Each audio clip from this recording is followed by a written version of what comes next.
Ditangkap KPK, suami istri pimpin Probolinggo 4 periode, Probolinggo masih daerah termiskin di Jawa Timur.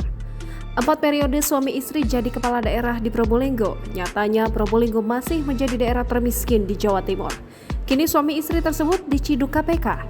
Suami istri politisi penguasa Probolinggo selama 4 periode diciduk Komisi Pemberantasan Korupsi dalam operasi tangkap tangan pada Minggu 29 Agustus 2021. Selain suami istri Puput Tantriana Sari dan Hasan Aminuddin, juga diamankan 2 orang ajudan, 5 camat, dan 1 PJ kepala desa. Kabupaten Probolinggo merupakan sebuah wilayah di Pantura bagian timur Provinsi Jawa Timur dengan penduduk berjumlah 1,1 juta jiwa.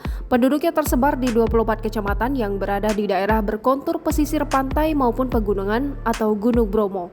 Rata-rata warganya berasal dari etnis Madura, Jawa, dan lainnya. Data statistik menyebutkan Kabupaten Probolinggo masuk dalam beberapa daerah dengan tingkat kemiskinan cukup tinggi. Data Statistik Kesejahteraan Rakyat Kabupaten Probolinggo tahun 2020 terbitan BPS Probolinggo menyebutkan bahwa jumlah penduduk miskin Kabupaten Probolinggo sebanyak 218.350 jiwa atau sekitar 18,61%. Bila dibandingkan kabupaten kota di Jawa Timur, Kabupaten Probolinggo masuk dalam deretan dengan tingkat kemiskinan tinggi di Jawa Timur bersama sejumlah wilayah di Pulau Madura. Tahun 2019, tingkat kemiskinan di Jawa Timur sebesar 10,37%.